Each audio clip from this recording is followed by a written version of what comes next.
The following program is being brought to you on the Voice America Health and Wellness Channel. For more information about our network and to check our additional show hosts and topics of interest, please visit voiceamericahealth.com. The Voice America Talk Radio Network is the worldwide leader in live Internet talk radio. Visit voiceamerica.com. The views and ideas expressed on the following program are strictly those of the host or guests and do not necessarily reflect the views and ideas held by the Voice America Talk Radio Network, its staff, and management.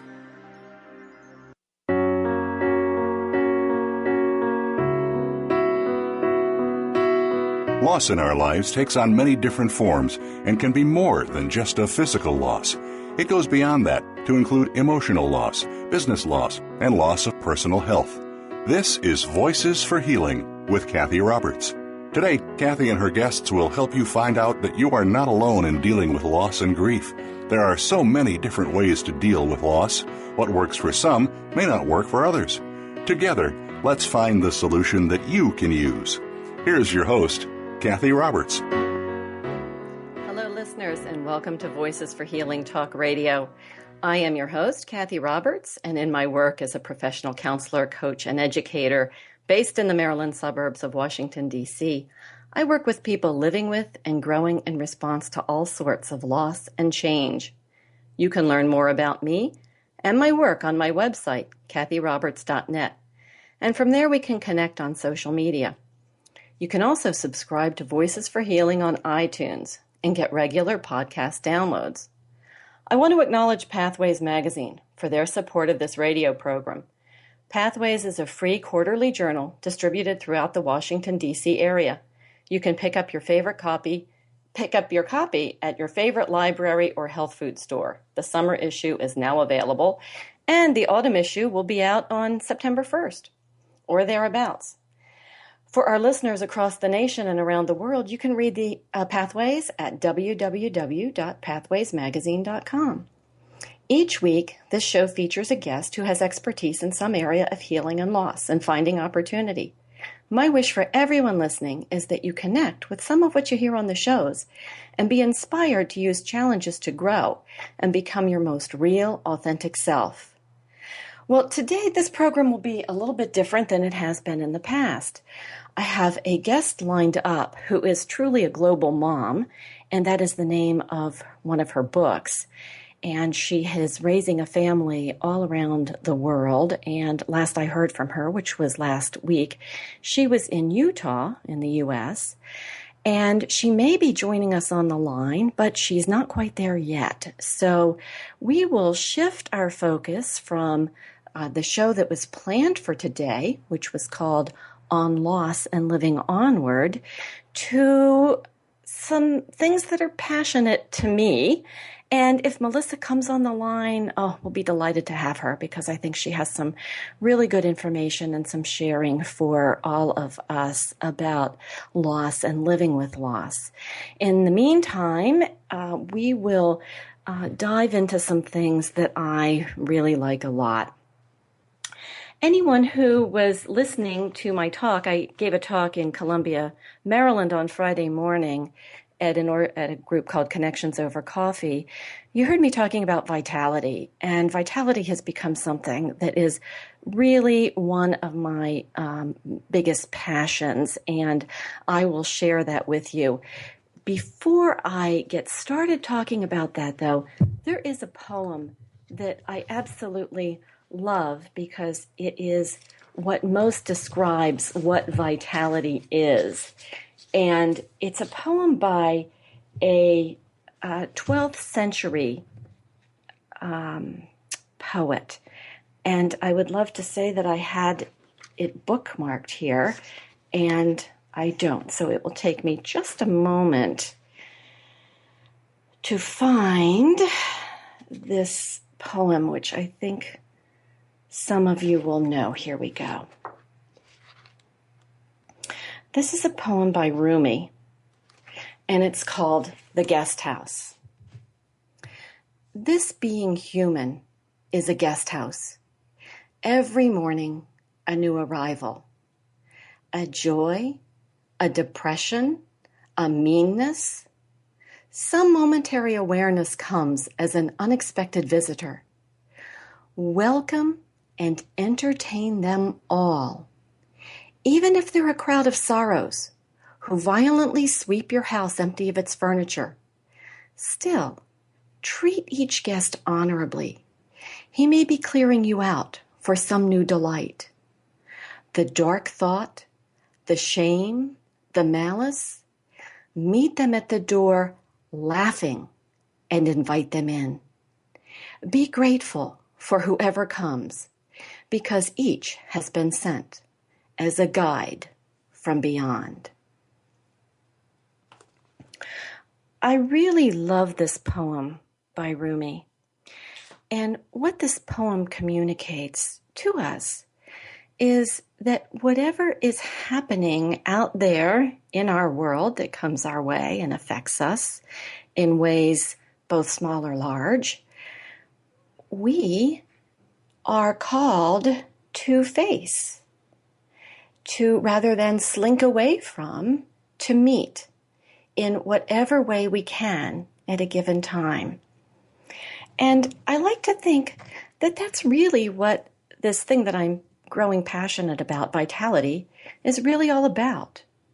So what I'd like to talk with you about in the next hour, or however much time we have, is to tell you more about vitality, give you some education about it, inform you about what saps our vitality, and also empower you with what strengthens our vitality. And we have all of these things going on in our worlds and our lives. I came across a quote last fall by a man who wrote a book about depression. His name is Andrew Solomon, and he has experienced much depression in his life and wrote a book. And the quote that really struck me is when he said, "The opposite of depression is not happiness. The opposite of depression is actually vitality." And I really loved that. It rang so true to me when I read it. You all are familiar with, who have listened to the program before, you know how I often feel things and recognize truth in my body, not just in the words. And when I read that, I thought, he's really onto something here, and I like it. And we live in a culture that is really interested in happiness. And I love happiness. I love being happy. There's nothing like watching my grandchildren's children play in the pool, hanging out with friends. There's so many things that are so enjoyable. And yet there are situations where happiness is really not what we are called to be. When tragedies happen, when sorrows occur, times when we're really furiously angry about something, maybe having to do with our self-esteem being hurt, maybe having to do with some other greater wrong happening, happiness really isn't what we're called to. And vitality says something else. Vitality is what Rumi's talking about, showing up for whatever comes, whether it is a joy, some delight, some celebration, or whether it is something that is incredibly painful that you don't really want to have happen in your life and you don't want entering in. And I love that concept of vitality, which is simply meeting whatever's there, meeting the joys that come and the celebrations, meeting the sorrows or the difficulties, and knowing how can we meet these laughing, like Rumi says, well, I don't know anybody who really meets them laughing. I sure can't. But we can meet them with energy, with vibrance, with knowing that we can move forward on this.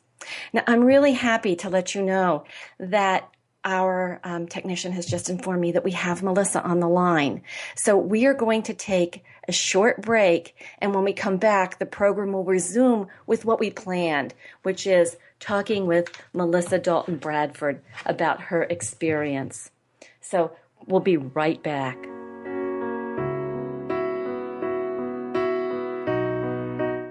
Think you've seen everything there is to see in online television? Let us surprise you. Visit voiceamerica.tv today for sports, health, business, and more on demand 24/7. Cathy Roberts is not only an exceptional radio host, she's an exceptional listener and counselor. Cathy appeals to motivated, high-functioning people to help them improve their health and vitality. Cathy can meet you where you are and help you identify what you want. Visit Cathy's website at www.cathyroberts.net or call her at 301-651-0019. Cathy works with both individuals and couples and specializes in grief and depression counseling. Get to know yourself by working with Cathy. Visit cathyroberts.net or call 301-651-0019. Cathy Roberts offers Circle of Voices teleclasses to help you focus your mind, engage your energy, and awaken your inner guide.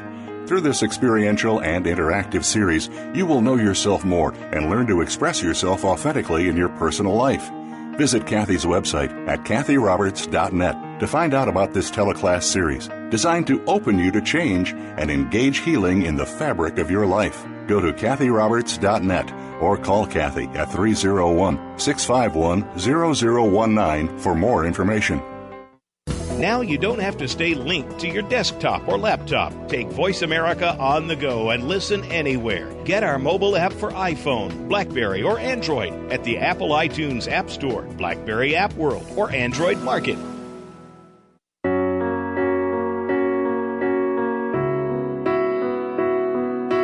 You are listening to Voices for Healing with your host, Cathy Roberts. If you have a question or comment for the program, please send an email to Cathy at cathyroberts.net. That's Cathy at cathyroberts.net. Now back to Voices for Healing. Well, listeners, those of you who have tuned in from the beginning and you heard the beginning of the program, I bet you're delighted to hear that the person you tuned in to hear, which is Melissa Dalton-Bradford, is now on the line with us. Melissa, I'm so glad you're here. Oh, I'm thrilled to be here, too. A little bit sweaty. I'm glad we've gotten through. I am, too. That you've been patient and that we're connected. Thank you so much for having me on the show. Yes, I'm as I said, I'm really glad you're here and glad you were persistent. Melissa had a little trouble connecting, and now she's here, and we're really glad about that. So let me tell my audience about Melissa. Melissa Dalton-Bradford is an author, independent scholar, popular public speaker, wife, and bereaved mother who's published essays, poetry, and 2 books, including On Loss and Living Onward, Collected Voices for the Grieving and Those Who Would Mourn with Them. Melissa holds a BA in German and an MA in Comparative Literature. She speaks 5 languages and has taught language, humanities, and writing on the university level. She and her husband Randall have built their family in Vienna, Hong Kong, Oslo, Paris, Munich, Singapore, Geneva, and are presently moving to Frankfurt. It was in the middle of a major move from Paris, France to Munich, Germany, that the Bradfords lost their firstborn son, Parker, to a tragic drowning accident. He was attempting to save the life of a fellow student caught in a lethal hidden whirlpool. With that tragedy, Melissa was catapulted to the most foreign world she's ever inhabited, the entirely alien but transformative land of loss. And that's what our show is so about, loss and transformation, and how those 2 things can go hand in hand when we open ourselves and accept that in every loss there is that possibility for transformation. So, Melissa, it's been 7 years since Parker's death, 7 years this month, actually. Yes. And in our emails last week, you shared that you and a group of friends have created a July ritual that you do to honor Parker and in memory of Parker. And I thought, since that is so fresh for you, this is something that you did this past Friday, I thought maybe you could begin by sharing that with us. Yes, thank you for asking about that. This was a memorial hike to one of the highest peaks in what's called the Wasatch Mountain Range. It's in Utah. It's a part of the Rocky Mountains. And it was a suggestion, actually, from a very good friend of mine who was not a bereaved parent herself, but who had known our son and our family from the beginning of our son's life. She said, Melissa, we need to do something that, number one... Melissa, I'm so sorry to interrupt. I'm getting a little bit of reverb. Are you on speakerphone by any chance? I'm not on speakerphone, but I'm going to close my computer. Can you hear me a little bit better now? Is that... Right now I can hear you without that little bit of reverberation. So, yeah. yeah. I think it's because I also had my laptop open. So if this is better, I'll just tuck that laptop away and I'll just talk like this. This is much better. I want everyone to be able to really catch all you're saying. So thank you. Yeah. So what my friend suggested is that something had to be established in memory of Parker that would do two key things. And I think that these two things can be helpful for anyone who finds themselves in that terrible alien land of grief. Number one, that you gather people together so that you don't feel so isolated, because grief does isolate. The very nature of grief makes us feel catapulted away from the rest of humanity.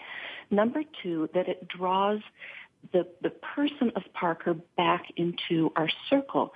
Parker was very athletic. He was the co-captain of his basketball team, of his volleyball team, and a highly, highly social personality. And so my girlfriend said, why don't we do something really muscular?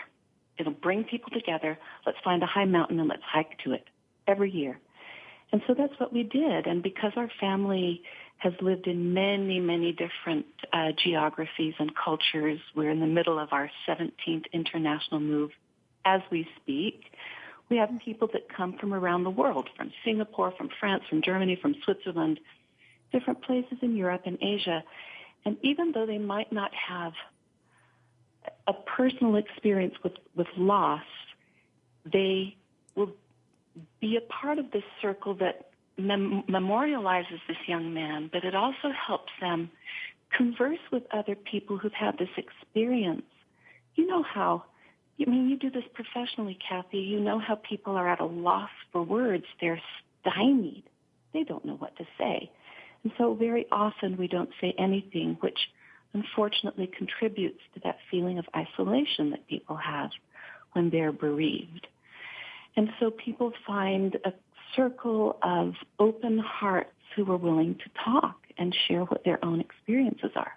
So that's what we did. I'm still nursing the blisters from hiking in the sun to the top of this mountain, but it felt great and was a beautiful experience. It was, in fact, a joyful experience. The two things that would be really super helpful to you around having people around you to not be alone, and also bringing Parker's spirit and his energy into this ritual that you've created.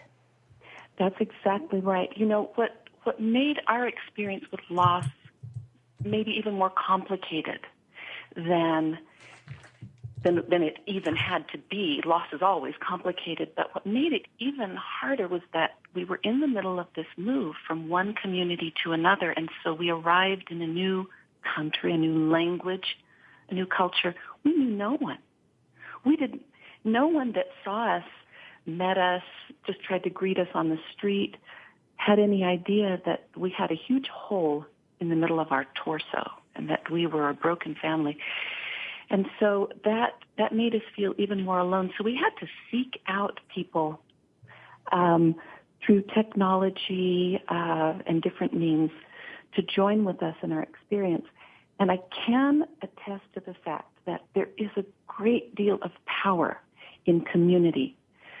If you can create a community, if you can draw people into your grieving circle, that can generate a kind of healing hope, healing energy, and it schools other people so that people who are on the outside of the experience of grief can be educated, and it breaks down the walls of fear. I'm sure that you could say a lot about how fear blocks us, both the grieving and the onlooking community of the grievers. It blocks us from reaching to one another and helping each other. I'm sure that you've spoken with many people about that experience. Yeah, it sure does, as those who love and care for the people don't really know what to say or are afraid they will say the wrong thing and cause greater pain. Mm-hmm. And the isolation can be so profound as well.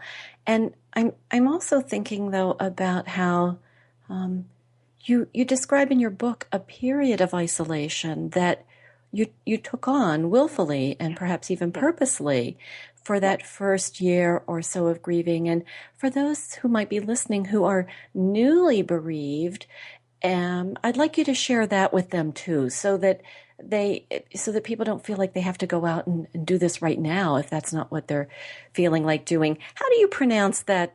Is it avalut?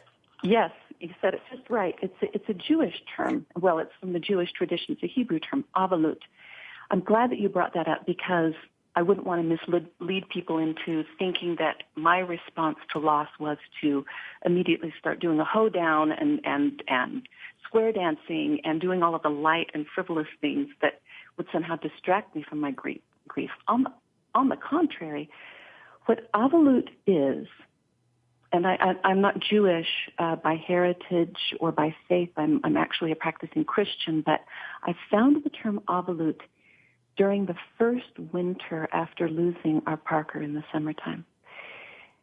Because, as I just explained, we had moved to a new country and I didn't know anyone, I was blessed, I feel, to have this incubation period of retreating socially. I'm normally a very outgoing, extroverted person. I'm the one who hosts parties. I'm a high-energy type of gal. And I was laid flat, Cathy. I was laid flat by this loss. I had a hard time lifting my arms, lifting the corners of my mouth. And I retreated, besides taking care of my family, I retreated into a period of deep, intense reflection and study. And I tried to gather around me in reading a community of co-mourners because I didn't know anyone. I just went to the books. And in the books, I found stories of loss and survival. I studied Holocaust stories, 9/11 stories, tsunami stories, war veteran stories, and of course many of the journals of and personal writings of people who had lost spouses, parents, and children specifically. And I found out that there are many different cultures that do grief better than we do in America. For all of our strengths, for all of our resilience and joy and can-do attitude, we sometimes want to bungee jump over the valley of death. We want to move people quickly from A to Z. We want to avoid the ugliness and sometimes the disorientation that those who are bereaved feel. So for our listeners today, I speak to you specifically and I say, I understand that sense of disorientation, of reeling, of keening. So what I found in my readings was that the Jewish culture has a term in place, and they have for centuries. It's called avalut. And avalut means that it is a prescribed course of grief. You pull away from normal social interaction, from normal celebrations, entertainments, distractions. What I did was I didn't listen to, watch, or read anything that was sort of frivolous or lighthearted. I turned to all spiritual and scriptural writings that I could and tried to understand what I was experiencing. And I did that hour after hour after hour, day after day, trying to learn from the experience. And I did. It meant holding up, but it was a very holy experience for me. I was taught spiritual things that I don't believe I would have learned had I been, shopping, partying, running away from my experience. Do you understand what I'm saying? I understand exactly what you're saying, which is why I thought it was so important that you share with us. my earliest grief and loss was my grandmother when I was 13, and I had no idea how to handle that. The next one was a divorce 7 years ago, myself 7 years ago, and that was huge. A long marriage, 3 children, and I had the same inclination that you describe. I didn't have the word for it, avlut, but I did have this turning inward that lasted for me, it was about 18 months. And people would say things to me like, "Are you dating yet?" And I would say back, I'm pretty insane right now, so that wouldn't really be a good idea. I'm just trying to figure out how to tie my shoes again. I remember feeling like I'd had a stroke. And medical studies say that the experience of traumatic grief, your horrific experience with divorce, mine with losing a healthy son one day to the next, he was gone, that it leaves an imprint on your physical being, that it becomes a part of your medical record. And so the fact that I was asking myself, how did I used to put toothpaste on my toothbrush? Or wait, do I put the keys in the ignition? You know that feeling, right, Cathy? Yes, it is a huge disorientation. I love the word disorientation for it. Yes. And so for me to orient again, I didn't need to go running around in circles, and I certainly didn't need someone telling me, you need to get on with this. That's certainly not the right of someone who's standing on the banks of the whirlpool of grief. I think that we give grief its respect as a sacred passage when we allow our bereaved friends to enter into that experience. And when we stand by, honoring that experience and saying, I am here with you in your disorientation. I won't try and prod you out of it. I won't try and make you better. I won't dance the jollity jig around this whirlpool that you are in. I am here at any point when you need to reach up and hold my hand to give you moral support and comfort. You know, Cathy, the word comfort comes from 2 Latin terms, con fortis, which means with strength. It's not that we're trying to put a Band-Aid over something or trying to placate someone with platitudes, which you know and I know just put salt in the wound. What we want to do to give strength is to stand by strong and say, I am here with you in this. I will not leave you. I will experience this pain, this disorientation with you as long as you're there. And I had friends that would do that, and my books did that as well. I found a resonant chorus of other people who had experienced what I was in, and I realized, I'm not losing my mind. I'm reforming my experience in reality. I'm also reconstructing my relationship with my son.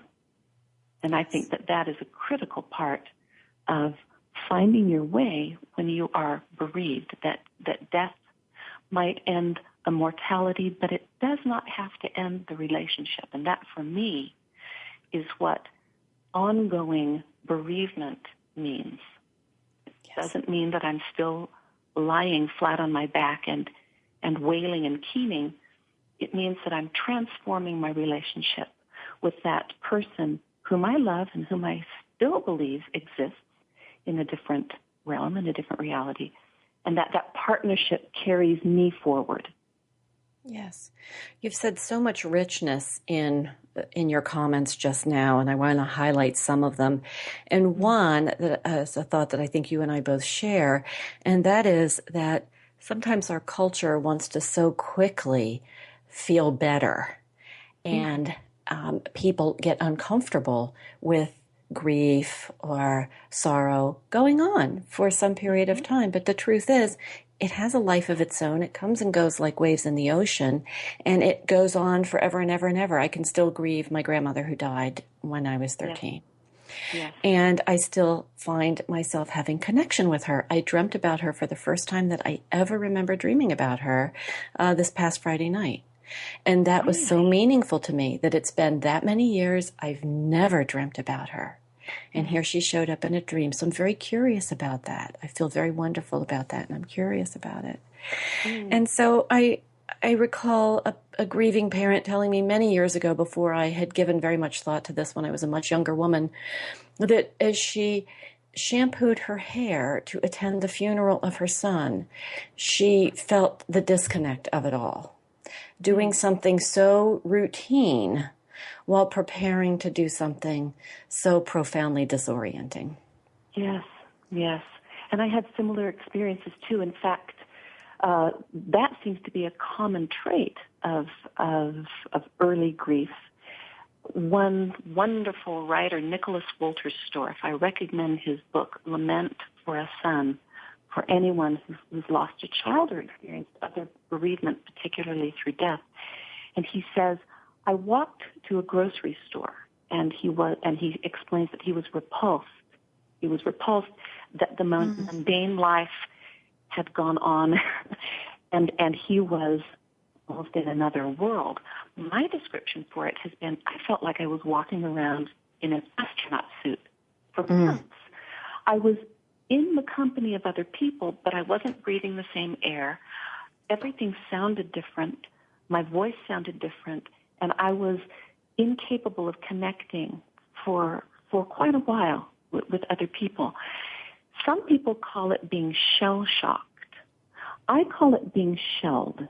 I think that something in nature or in the great spirit of the universe, I call it God, shields us and protects us. And I think that the universe is saying to us, you are in a rare period of time. You have been skinned. You've been exposed. We use language like you've been broken open. Other parents say, I feel eviscerated. That experience of being opened up like that is an opportunity for growth. As you've said so well, it's a chance for transformation and for learning. And if we try to rush people through that, we're escorting them past an opportunity to change and to learn and absorb things that are of a highly particulate matter. I think highly spiritual messages can be conveyed to us during that time. We want, in fact, to sit and experience it. And so we need silence and retreat and openness. And as you've also implied, not to be afraid of that. We as a culture, I think, are very afraid of pain. Grief is very painful, physically as well as psychologically. And we want to numb it, right? We want to numb it. Yes. We want to get past it and get away from it. But if we can enter into it unafraid that we will come out to the other end, not the same as we were as we entered in, but transformed, then we then carry that transformation, Cathy, into all of our subsequent social relationships. You are a different person than you were before your divorce. I am a different person than I was before I watched my child take his last breath. I am fundamentally changed, and I can be changed for the better. That is the message I know of your program. It's the message of your program, isn't it? Yes, that's the message of the program, and it's the message that you have in your book as well. You know, Melissa, we're coming up on time for our break, and I want to share with our listeners a quote from Kay Talbot that you have in your book, and that will begin to, perhaps you touched on this in this part of the show, and maybe we can follow up on it as we continue after our break. And Kay Talbot writes, as co-mourners, we help to normalize this loss when we convey to parents that the goal is not to detach from or to let go of their child, but to acknowledge the reality of the child's physical death while also building new connections to the child's spirit, which you talked to us so beautifully about in your opening segment of the program. But we need to take a short break right now, and we'll be right back.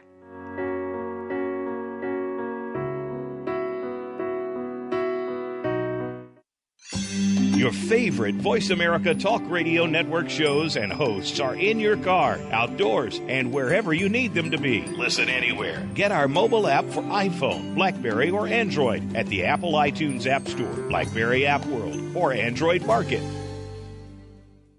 Cathy Roberts offers Circle of Voices teleclasses to help you focus your mind, engage your energy, and awaken your inner guide. Through this experiential and interactive series, you will know yourself more and learn to express yourself authentically in your personal life. Visit Cathy's website at cathyroberts.net to find out about this teleclass series designed to open you to change and engage healing in the fabric of your life. Go to cathyroberts.net or call Cathy at 301-651-0019 for more information. Cathy Roberts is not only an exceptional radio host, she's an exceptional listener and counselor. Cathy appeals to motivated, high-functioning people to help them improve their health and vitality. Cathy can meet you where you are and help you identify what you want. Visit Cathy's website at www.cathyroberts.net or call her at 301-651-0019. Cathy works with both individuals and couples and specializes in grief and depression counseling. Get to know yourself by working with Cathy. Visit cathyroberts.net or call 301-651-0019. Your favorite Voice America Talk Radio Network shows and hosts are in your car, outdoors, and wherever you need them to be. Listen anywhere. Get our mobile app for iPhone, BlackBerry, or Android at the Apple iTunes App Store, BlackBerry App World, or Android Market.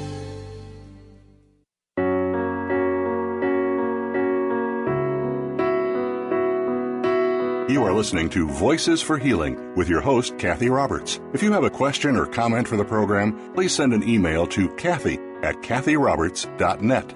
That's Cathy at cathyroberts.net.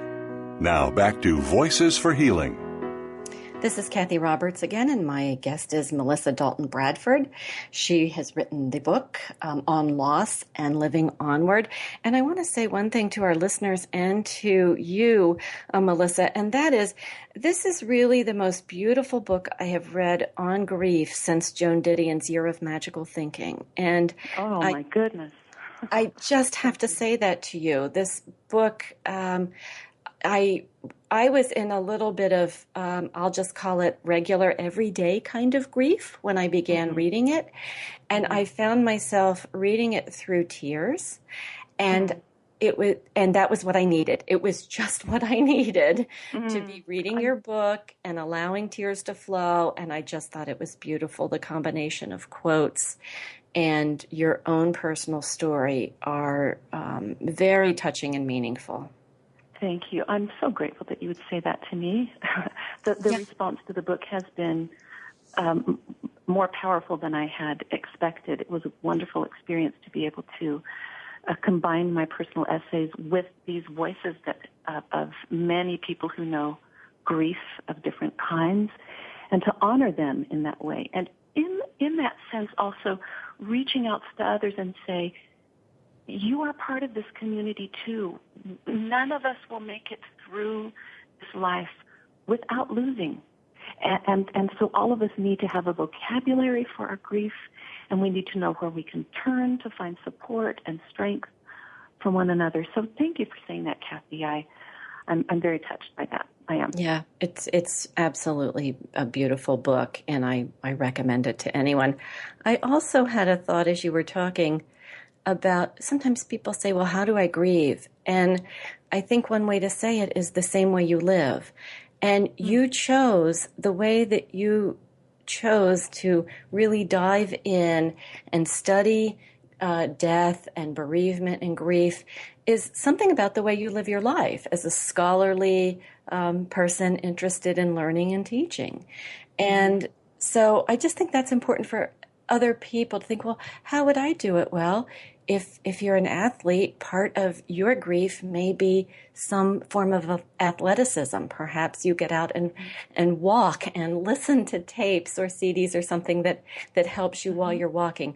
But I just want to share that. It struck me that that's how we can successfully grieve, the same way that we live. Whatever we're passionate about when we're living, we can use that to help us move forward with our grief. Right. And as I'm sure you've said to other guests and on other programs, every grief is as individual as the DNA of the people who are grieving, so people will respond differently.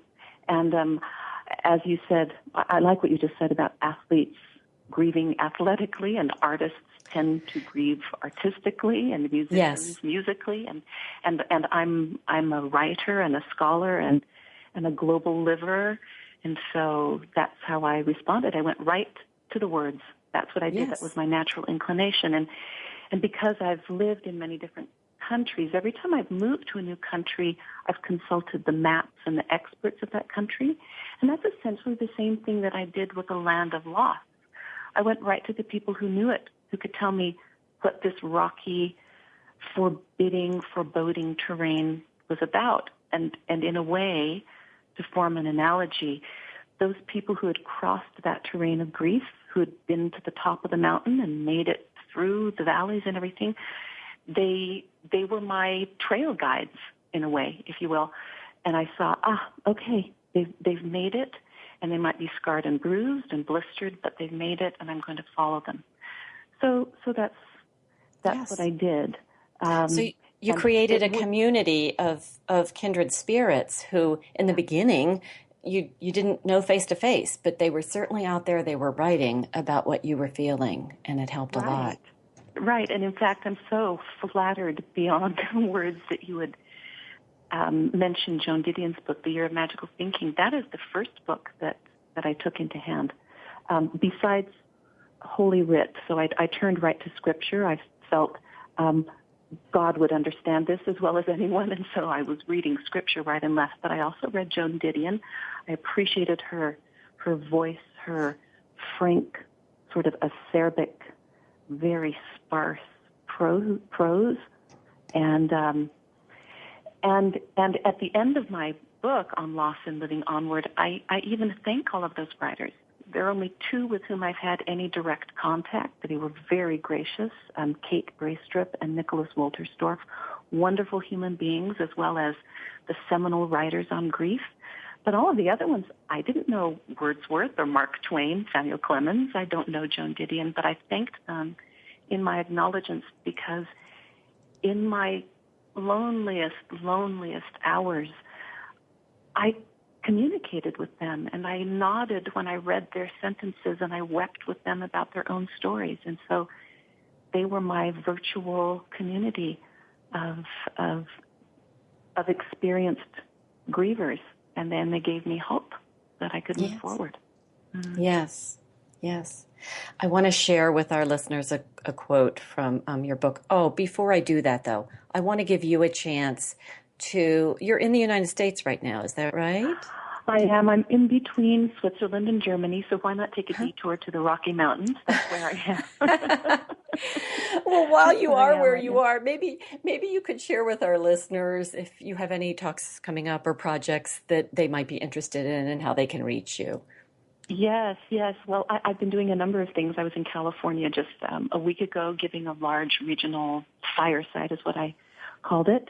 I will be speaking on a Utah television radio program this Wednesday morning, KJZZ, on Thursday night. On KSL Live Prime Time, I'll be doing a spot that will reference also grief and loss, and will carry footage from this mountain hike that 65 of us made this last Friday. On Friday the 1st, and then August 1st, I will be at the Salt Lake City Gateway Barnes & Noble doing a book signing throughout the afternoon. And then I walk onto an airplane on Saturday morning and fly to Frankfurt, my new home. So that's what I'm going to be doing this week. If people want to contact me, then they can go to two Facebook pages. One is from my first book, which is Global Mom, a memoir. That was published a year ago. There's a Global Mom Facebook page where I field all sorts of comments, and I'm apt to actually take up email or Facebook contact with my readers. I enjoy that very much. The other Facebook page is called On Loss and Living Onward, and you can also leave messages there. My blog is called Melissa Rites of Passage, WRITES. I've taken just a month-long break there while I'm navigating the PR or the public relations and the communication and public speaking for my second book on loss. and while I'm navigating this this international move, but I'll be taking that up again in the end of August. So those are 3 places where I can be reached without question, and I would Excellent. love to take questions and comments from readers there. That's excellent. Thank you. Mm-hmm. You're welcome. Kay Talbot writes, as co-mourners, we help to normalize this loss when we convey to parents that the goal... Did I already read this? You did, but I want you to read it again. Okay. We can talk about that even more. Okay. This is just, I'm a little bit different today than I sometimes am. So, yes, as co-mourners, we help to normalize this loss when we convey to parents that the goal is not to detach from or let go of their child, but to acknowledge the reality of the child's physical death while also building new connections to the child's spirit. I think that's so important. It's okay to read that again. Well, it is. Would you like me to comment on that? Because I think I want you critical. to, yes. It's critical for not only bereaved parents to keep in mind, but others who have lost through death. The old school of grief theory, if I can call it that, was based on a Freudian model. This is going to sound way too academic, but I think it's important for us to understand how we are influenced, how society at large is influenced by theories that grab hold and stick, even though they are wrong, even though they might be wrong. Freud did not believe in any existence beyond mortality. And so when he experienced loss, or when he worked with his patients who had experienced loss, he urged them to move through their grief as quickly as possible and reinvest their emotional energy in what he called the real, which for him was mortality. For anyone who believes in anything that exists beyond mortality, then that's an insufficient model, because the normal response to death, to bereavement, is to continue to yearn for the beloved that we have lost. This is an experience even in the lives of those who don't self-identify as religious or even would consider themselves atheists or agnostics. There is still this long period, the longest period, that is called yearning. The newest school of grief theory, the key voices there are Dennis Klass, Phyllis Silverman. They speak about the nature of a continuing bond. That is, in fact, an energizing and healthy resolution, if you will, to the experience of grief, because one can continue to memorialize or try and sustain a relationship of some spiritual nature with the person they have lost. Other cultures do this much better than we do. Having lived in Asia, I know that the Chinese honor their deceased elders, and they, through regularized rituals that are experienced individually or as a community, will reach to or continue a relationship with the bereaved. African cultures do that. My Indonesian friends do that. I learned so much from other cultures who already have in place rituals that will continue a relationship with the bereaved. And I'm not talking here, Cathy, about seances or something of that nature. I'm just talking about recognizing that some sort of existence goes beyond our mortality, and that you can have a dream about your grandmother many years after her death, that she's somehow actively interested in your life. My experience has been that my son is very actively engaged in our family's life. In fact, his key interest is in helping us be happy. Another, if you'll let me continue going on, Sure. Another writer of grief, Roger Rosenblatt, lost his adult daughter suddenly. And he, although he would consider himself someone who had thought about spiritual matters that much before this trauma in his life, began to understand, as he describes in his 2 books, Making Toast and Kayak Mourning, that there was some sort of connection to his daughter, and that there was a loving, warm synergy that went on between them, even though she was mortally absent from him. The ancients say that the dead they're invisible, they're not absent. And that's very helpful for me. It's not something that I'm concocting. It's something that is based on experiences, shared experiences in our family, that Parker is vibrant. And I would even say maybe even more alive than a lot of us mortals, a lot of us in our lives. And that great energy can encourage us and give us hope.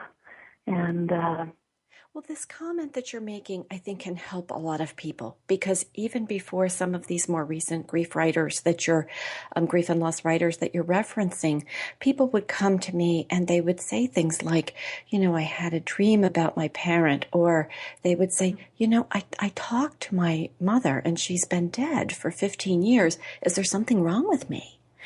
And of course, there isn't something wrong with you. It's beautiful that you continue to have a connection and a relationship with this person who's no longer living and physical in this world and in your life. So we're really fast approaching the end of our program here, but I did just want to comment on how your comments can really help people normalize those things that they've already been doing. They didn't need new grief researchers to tell them this. They were doing it automatically because it's what they needed to do to help themselves heal, and it's how reality was for them. Melissa, this has been wonderful to have you on this show. I'd like for you to hang on for just a moment when we end. We're just about to conclude, and I'd like for you to hang on, if you could, for just another minute. Is that okay? Thank you, okay, Cathy. that's Thank you great. so much. Mm-hmm. Well, listeners, I want to thank you for tuning in to today's show on loss and living onward. And I hope that you have enjoyed this show and you will have some questions for Melissa. She can connect with you through Facebook. And I hope you'll join us next week when psychiatrist, author, and teacher Mark Epstein joins us to discuss his book, The Trauma of Everyday Life. Mark will share a Buddhist perspective on trauma and suffering and the healing practices that awareness and meditation offer. Until then, this is Cathy Roberts. Transform your life. Embrace vitality.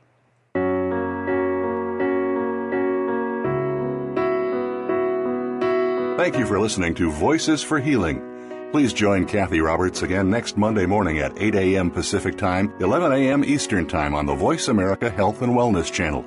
We wish you the best recovery from your loss, and we'll talk again next week.